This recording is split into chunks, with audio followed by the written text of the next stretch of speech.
ध्यान धर करगा भजन, कर प्रार्थना गुरुदेव से, मिट जाएंगे ये विघ्न सारे। भक्ति भजन हरि नाम से, ध्यान धर करगा भजन, कर प्रार्थना गुरुदेव से, मिट जाएंगे ये कष्ट सारे। भक्ति भजन हरि नाम से, ध्यान धर करगा भजन। जिंदगी में क्या रखा, एक दिन यूं ही मर जाएंगे। जिंदगी में क्या रखा, एक दिन यूं ही मर जाएंगे। धन और दौलत ये इमारत सब यहीं रह जाएंगे। मुक्ति कमा मुक्ति को पाओ, मुक्ति कमा मुक्ति को पाओ। ये प्रार्थना है आपसे, ध्यान धर करगा भजन, कर प्रार्थना गुरुदेव से, मिट जाएंगे ये विघ्न सारे। भक्ति भजन हरि नाम से, ध्यान धर करगा भजन। रात दिन जपे नारद मुनि, नारायण सुमरन किया। रात दिन जपे नारद मुनि, नारायण सुमरन किया। सैकड़ों को ज्ञान देकर, ज्ञान का वर्णन किया। कोई फर्क रहता नहीं, कोई फर्क रहता नहीं। भक्त और भगवान में ध्यान धर करगा भजन, कर प्रार्थना गुरुदेव से मिट जाएंगे कष्ट सारे। भक्ति भजन हरि नाम से ध्यान धर करगा भजन।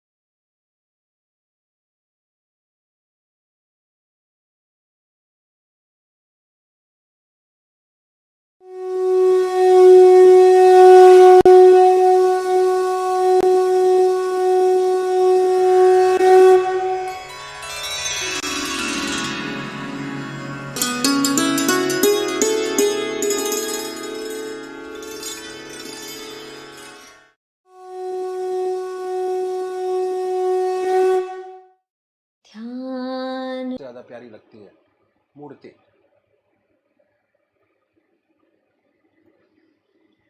किसी से पूछने की जरूरत नहीं, अपनी आत्मा से प्रश्न कीजिए कि भगवान का वो स्वरूप जो आपको सबसे ज्यादा प्यारा लगता है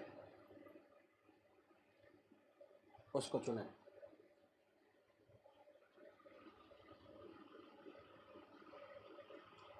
उसके बाद किस नाम से आप उनको याद करेंगे उसको भी चुने। मंत्र, एक अपना इष्ट देव और एक मंत्र। उसके बाद पूजा के स्थान पर जाइए, जिस स्थान पर बैठे हैं, जिस आसन पर बैठे हैं,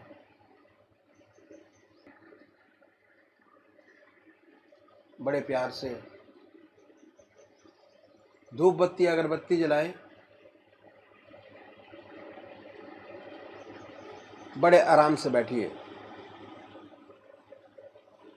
और बैठने के बाद ये महसूस कीजिए कि आपका इष्ट शरीर आपके सामने विद्यमान है।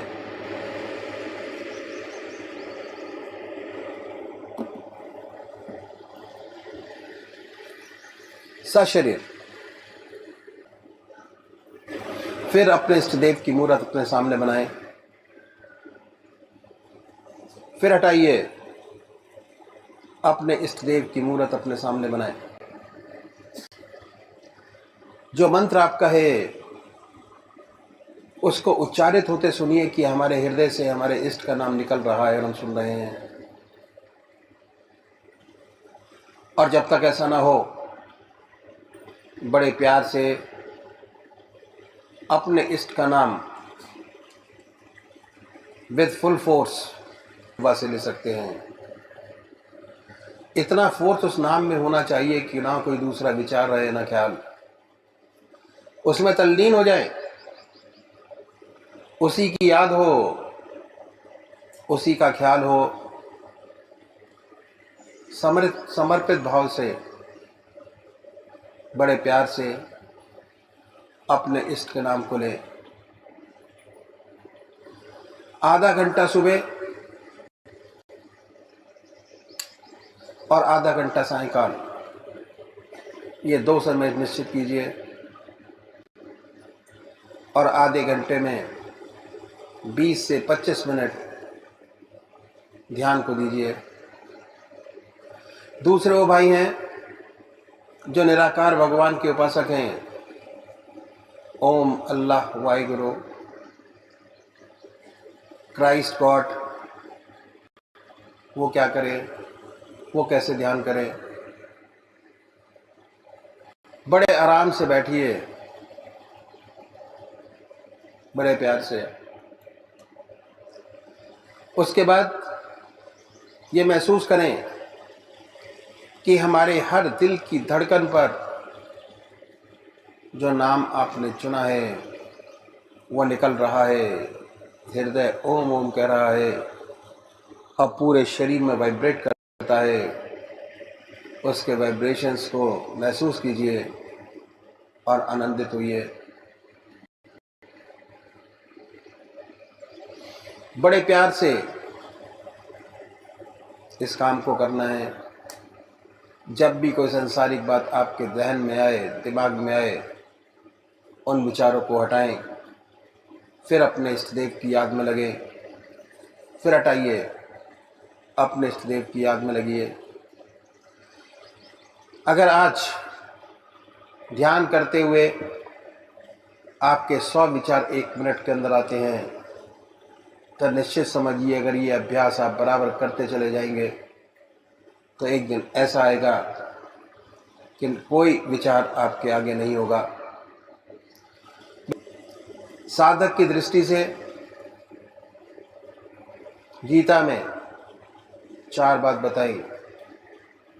पहली आहार की शुद्धि, दूसरी विहार की शुद्धि, तीसरा अभ्यास और चौथा वैराग। अभ्यास पर बहुत भारी जोर है और सारी जिंदगी हम एक चीज का अभ्यास करते चले जाते हैं और उसकी परफेक्टनेस पर देखते चले जाते हैं। बड़े प्यार से अगर इस तरीके से अभ्यास करेंगे, बड़ी सुंदर स्थिति होगी। जब भी आप विश्राम चाहेंगे, बड़े प्यार से विश्राम मिलेगा, ना कोई दूसरा विचार रहेगा, ना ख्याल, और हमारी आत्मा हमारे मन को देखती रहती है। वो बताती है कि हम क्या सोच रहे हैं। जब विचार हट जाए अपने इष्ट देव के चरणों में, फिर दोबारा उस चीज़ को पकड़े, अपने इष्ट देव को दोबारा अपने इष्ट देव में ध्यान लगाइए। तो अभी एक भजन होगा और भजन के साथ साथ सभी भाई बहन अपने करेंगे। ये आरज़ू नहीं है कि कायम ये सर रहे, ये आरज़ू नहीं है कि कायम सर रहे। मेरी दुआ है ये कि तेरा संग दर रहे। मेरी दुआ है ये कि तेरा संग दर रहे। ये आरज़ू नहीं है ऐसा तेरी खैर तेरे में कदर की खैर, ऐसा कि तेरी खैर तेरे में कदर की खैर, ऐसी पिला की जिसका, ऐसी पिला की जिसका नशा उम्र भर रहे। ऐसी पिला की जिसका नशा उम्र भर रहे। ये आरज़ू नहीं है कि कायम ये सर रहे, कि कायम ये सर रहे। ये आरज़ू नहीं है जान जहाँ तू ही तो है मकसूद कायनात। ऐ जान जहाँ तो ही तो दे कायनात, मेरा निशान रहे न रहे, मेरा निशान रहे न रहे, तू मगर रहे, मेरा निशान रहे न रहे, तू मगर रहे, मेरी दुआ है ये कि तेरा संग दर रहे, ये आरज़ू नहीं है।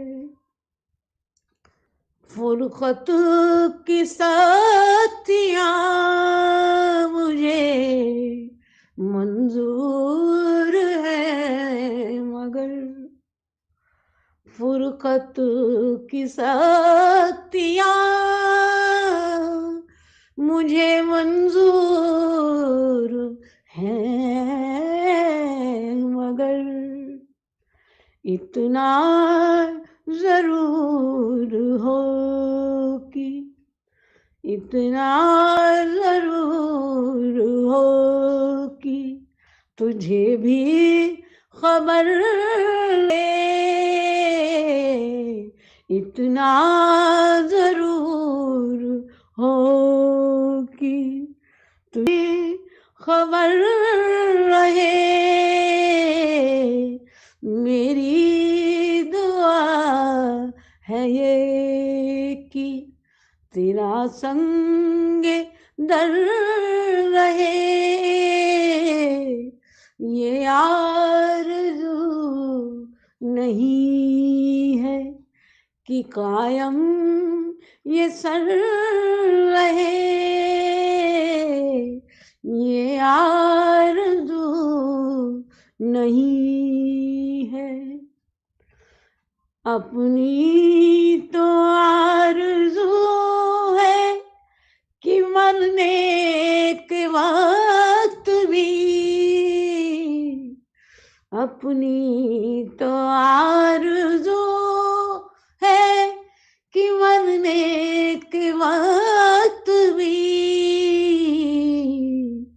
सूरत हुजूर की मेरे, सूरत हुजूर की मेरे पेशे नजर रहे, सूरत हुजूर की मेरे पेशे नजर रहे, मेरी दुआ है ये कि तेरा संग कर रहे, ये आरज़ू नहीं है कि कायम ये सर रहे, ये आरज़ू नहीं है, नहीं है, ये आरज़ू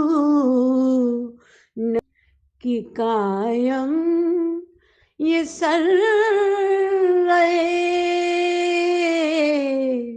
ये आरज़ू नहीं।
ऐसा सुंदर गुण है, जहां है सुधार है, जीवन पवित्र होता चला जाता है।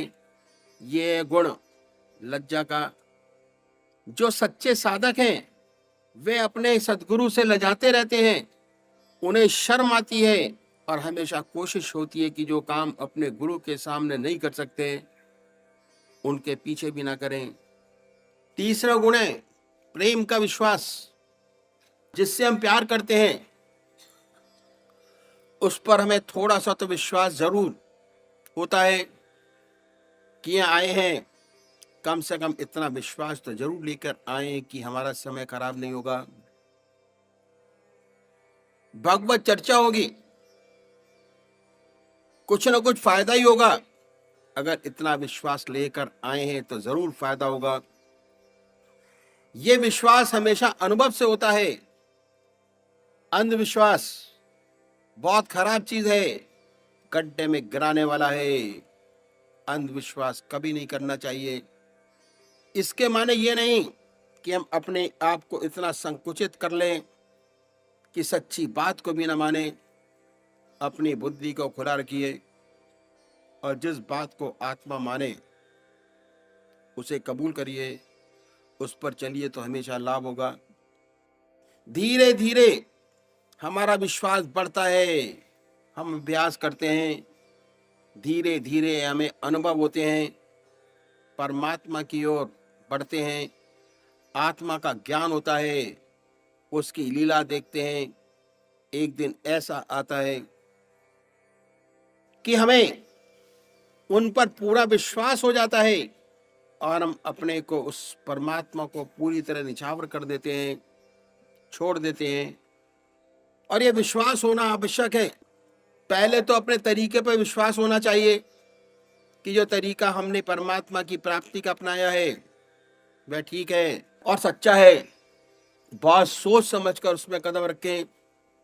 धीरे धीरे जब हमें ऐसा विश्वास हो जाता है कि मेरा रास्ता ठीक है, मेरा हृदय निरंतर प्रभु की याद में डूबा रहता है, सुख में भी उसकी याद है, दुख में भी उसकी याद है।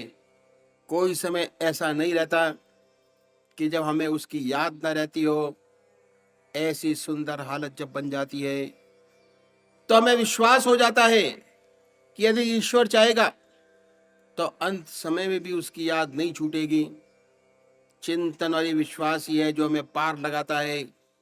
जब मौत का धक्का आता है, बड़ी से बड़ी तपस्याएं धरी की धरी रह जाती हैं, शरीर कमजोर हो जाता है, मन भी कमजोर हो जाता है। ऐसा विश्वास, ऐसा आत्मिक अनुभव यदि जिंदगी में हो जाते हैं, उनसे विश्वास दृढ़ हो जाता है और अंत समय में वे काम आता है।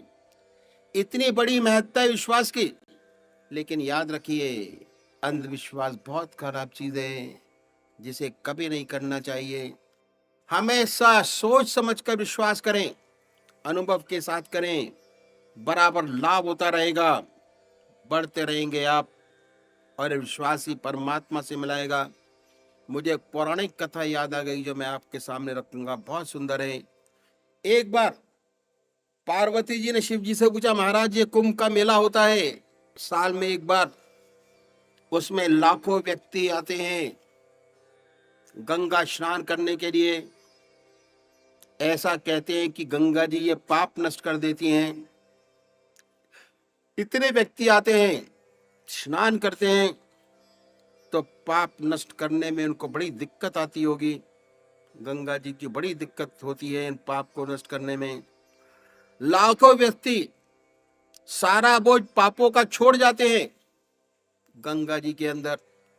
शिव जी बहुत मुस्कुराए और कहने लगे कि पार्वती जी ऐसी बात नहीं है, ये जो लोग पापों की गठरी जैसे अपने साथ सर पर लेके आते हैं वैसे ही वापस ले जाते हैं, तो फिर खामा आते हैं।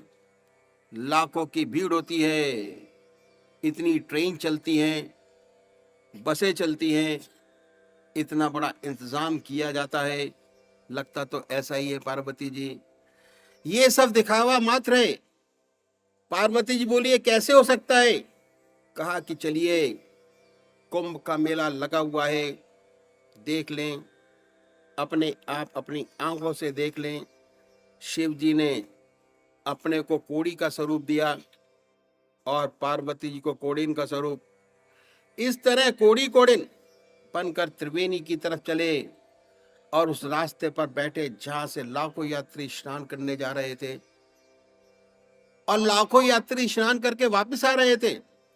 शिव जी महाराज ने वहां एक नारा लगाना शुरू किया और ये था कि मुझे एक महात्मा का वर मिला है कि कुंभ के मेले में अगर ऐसा कोई गंगा माई का भक्त जिसमें गंगा के स्नान करने के बाद सारे पाप नष्ट हो गए हों, यदि वे गंगा जल मेरे ऊपर छिड़क दे तो मेरी काया कंचन हो जाएगी, मैं स्वस्थ हो जाऊंगा। ऐसा वरदान मुझे किसी महात्मा ने दिया है। एक संत की वाणी है, उसकी वाणी कभी झूठी न हुई है न हो सकती है। आप लोग स्नान करने जा रहे हैं, यदि कोई ऐसा व्यक्ति आए जिसके त्रिवेणी में स्नान करने के बाद सारे पाप नष्ट हो गए हों, जल लेता है और मेरे छींटा लगा दे। सुबह से शाम हो गई, एक भी ऐसा गंगा माई का भक्त न मिला कि जिसने हिम्मत की हो कि छींटा लगा दे, जिसे अपने ऊपर विश्वास हो कि गंगा माई में स्नान करने के बाद उसके पाप नष्ट हो गए हो। पार्वती ये तमाशा देखती रही। बड़ा विस्मय हुआ कि भगवान ठीक ही कह रहे थे। सायंकाल जब सूरज छिपने लगा, एक किसान आया, उसने गंगा जी में स्नान किया। पाप नाशनी मां हर हर गंगे का उच्चारण कर पवित्र होकर बाहर निकला। कुछ लोगों को वहां खड़े देखा। शिव जी की घोषणा उसने भी सुनी कि अगर कोई ऐसा व्यक्ति छींटा लगा दे तो मेरा शरीर स्वस्थ हो जाएगा। वह कहने लगा कि त्रिवेणी में स्नान करने के बाद पाप तो रहता ही नहीं, इसमें तो कोई शुभा नहीं। तेरा शब्द झूठा हो सकता है लेकिन त्रिवेणी झूठी नहीं हो सकती। मैं अभी जल लाता हूं। छींटा लगाता हुआ दोबारा गया, इसी विश्वास के साथ कि पाप तो रहता ही नहीं, न था न है। उसका जीवन इतना पवित्र था और इतना सरल था। जल लाया, छींटा लगाया, छींटा लगाते ही पार्वती और शिव जी प्रकट हो गए। तो कहा, देखो करोड़ों में यही एक ऐसा है जिसे पूर्ण विश्वास है कि गंगा में स्नान करने के बाद पाप तो रहता ही नहीं। तो विश्वास ही आखिरी मंजिल है। वह विश्वास जो अनुभव से हासिल हुआ हो, जिसने आपके जीवन को पवित्र बना दिया हो, आपके जीवन को बदल दिया हो, ऐसा विश्वास अंत में काम आता है, पार लगाता है। प्रेम का चौथा गुण है संतोष। इस सेवा के गुरुदेव कहा करते थे कि संसार बना है सार और असार की मिलौनी से। इसमें सार भी वस्तु है, असार भी वस्तु है, दोनों से मिलकर इस संसार बना है। इस संसार में परमात्मा ने जहां आपको जन्म दिया, जिन परिस्थितियों में रखा, उन परिस्थितियों में संतुष्ट रहते हुए उस परमात्मा के नाम को दिल और दांतों से पकड़ो। कहा करते थे, दिल और दांतों से उस ईश्वर की याद को पकड़ो, हृदय से, सच्चे प्रेम से, सच्ची लगन से पकड़ो। दांतों से मतलब क्या है कि जब आदमी हताश हो जाता है, डूबता होता है, तिनके का सहारा पकड़ता है। अगर लड़ाई हो रही हो और बिल्कुल निराश हो चुका हो तो दांतों से काटने की कोशिश करता है, दांत से पकड़ने की कोशिश करता है। ऐसे अपने आप को समझाते हुए कि उस परमात्मा के नाम को चाहे कुछ भी हो जाए, जीवन रहे न रहे, दुनिया रहे न रहे, लेकिन उसके नाम को ना छोड़ो। ऐसे दिल और दांतों से इस परमात्मा के नाम को पकड़ो। यही सार वस्तु है। इसी से सच्चा आदर्श, जीवन मुक्त अवस्था प्राप्त होगी, जो मनुष्य का सबसे ऊंचा आदर्श है। संतोष का मतलब ये नहीं आप काम करना छोड़ दें, अपनी उन्नति की कोशिश ना करें, ये हरगिज नहीं है। हम लोग तो गृहस्थी हैं, हमारा रास्ता तो ग्रस्त का रास्ता है। दुनिया में रहते हैं, इसी संसार में रहते हुए संसार के सब काम सुंदरता से करते हुए हृदय निरंतर परमात्मा की याद में डूबा रहे, परमात्मा की याद में बर्फ की तरह पिघलता रहे और संसार के सब काम सच्चाई के साथ, लगन के साथ होते रहे, बनते रहे आज से अच्छे। यही हमारा आदर्श है। 10 बकार दिल बेयार, हाथ काम करें, दिल ईश्वर की याद में लगा रहे। तो संतोष के माने ये नहीं कि हम हाथ पर हाथ धरकर बैठ जाए, हम कोशिश ही ना करें, प्रयत्न ना करें काम करने की, अपनी दुनियावी तरक्की के लिए हमेशा सच्ची कोशिश करें, सच्ची मेहनत करें, द्वेष से बचें, दूसरे को देखकर हमारे दिल में द्वेष पैदा ना हो, दूसरी को तरक्की देखते हुए हमारे अंदर उत्साह पैदा हो, हम उससे अच्छी मेहनत करें और ऊंची तरक्की प्राप्त करें। जहाँ द्वेष होता है वह हृदय अपवित्र हो जाता है, उसके हृदय में परमात्मा नहीं रहता। यह प्रेम का चौथा गुण संतोष। परमात्मा ने जिस हाल में रखा उसमें खुश रहते हुए, अपनी तरक्की का ध्यान रखते हुए हमें उसके नाम को दिल और दांतों से पकड़ना है। सुख में भी दुख में भी सुख आता है, भगवान की अर्पण हो जाता है कि हे प्रभु आपकी निराली शान है, आपकी दया कृपा है, आपका दिया है, जैसा चाहे वैसे रखे। दुख आया, भगवान के अर्पण हो गया कि हे प्रभु आपका दिया है, ईश्वर में जीवन, इसमें कभी फूला नहीं समाया।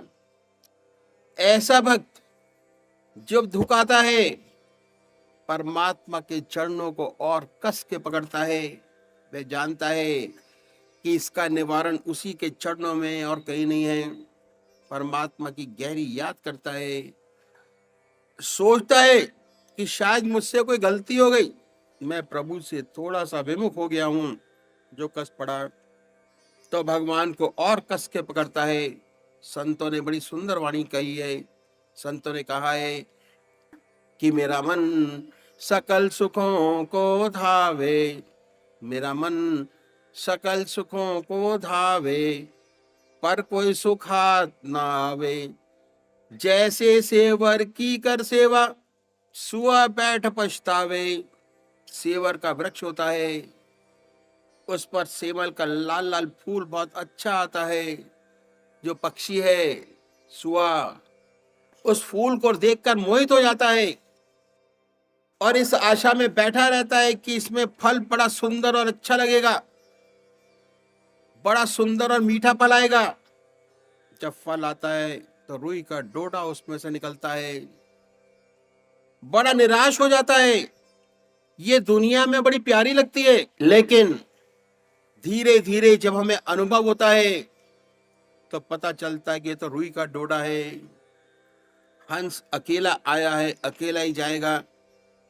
तो जैसे कर सेवर की सेवा, सुआ बैठ पछतावे, और साचो सुख दुख के भीतर है, इसे कौन समझाए। यदि ऐसा दुख, ऐसी तकलीफ आ पड़े कि जो हमारे हृदय को परमात्मा से जोड़ दे, हमारा हृदय परमात्मा की गहरी याद में डूब जाए, वह तकलीफ भी मुबारक है। उसने हम एक स्टेप आगे बढ़ा दिया। तो संत न दुखी होते हैं, न सुख में सुखी होते हैं, ऐसा उनका सुंदर जीवन बन जाता है।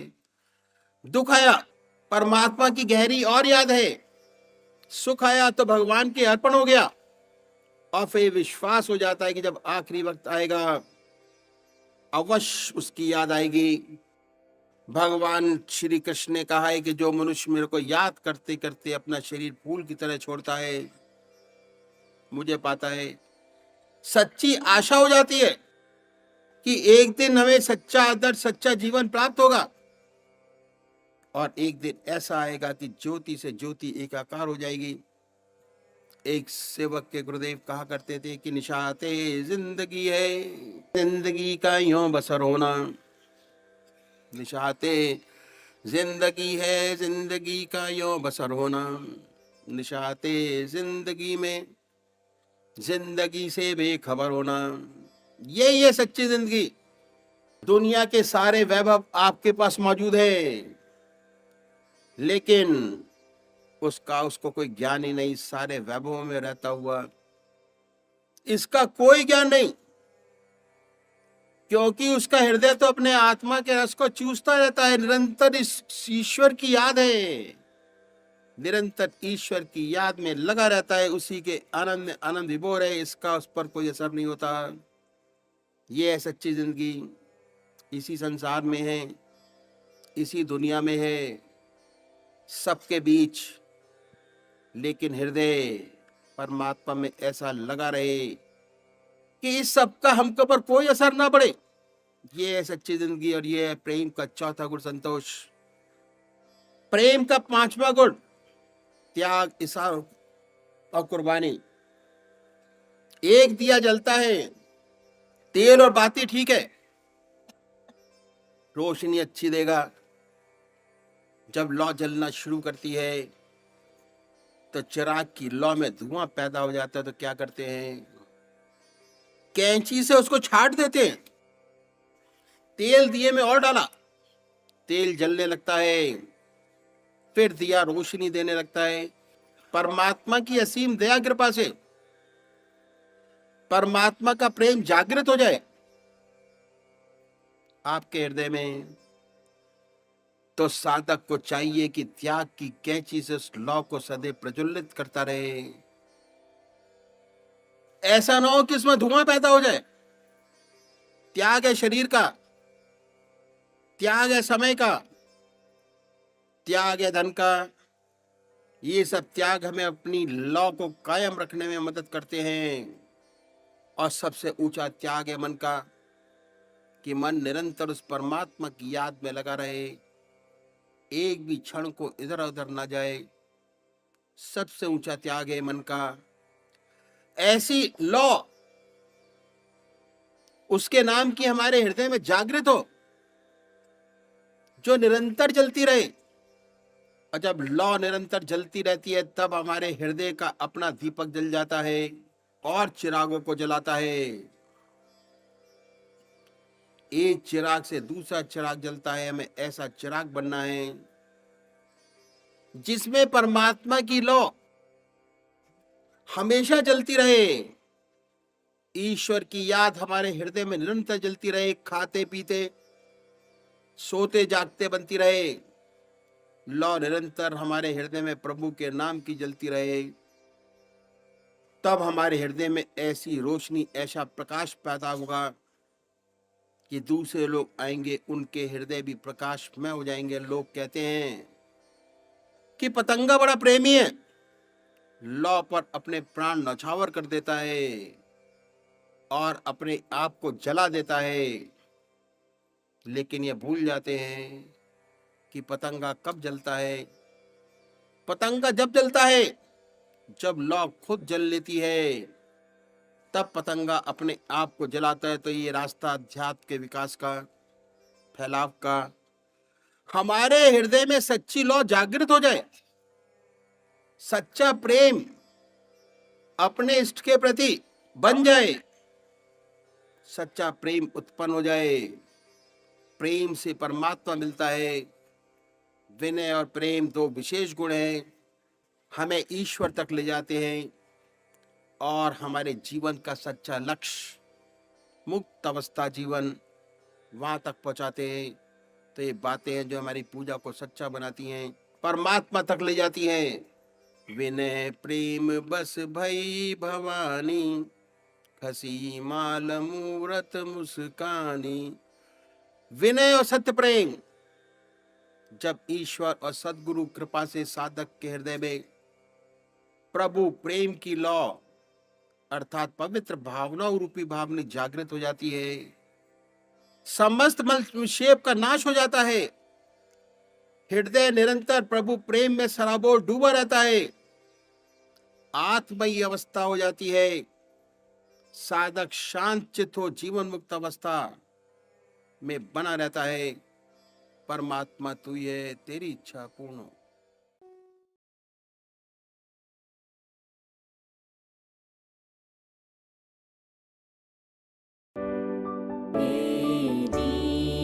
दीनबन्धु दयालु भगवन दुख भये संशय हरन जग मोह जाल कराल है आया प्रभु तेरी शरण मैं पतित हूँ तुम पतित पावन दास में तुम नाथ हो दिन रात सोते जागते प्रभु तुम हमारे साथ हो भव जाल से अति त्रसित हूँ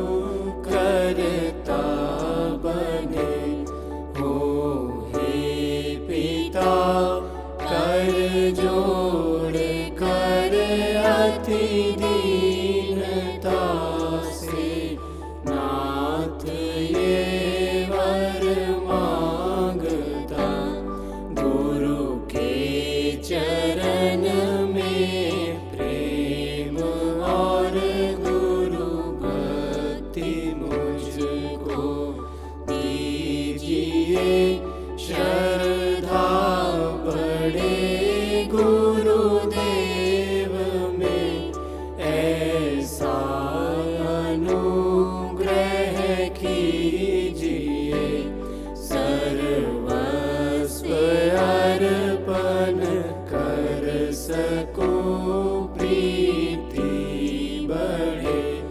गुरुदेव पर जो ही भूमि पर गुरु चरण हो आँखें बिछाऊं दौड़ कर बोलूं तो गुरु चर्चा करूं और मौन पर गुरु ज्ञान हो सोते में गुरु का स्वप्न हो जगते में गुरु का ध्यान हो पापी अधर्मी कुटिल कामी जानते आश्रय दिया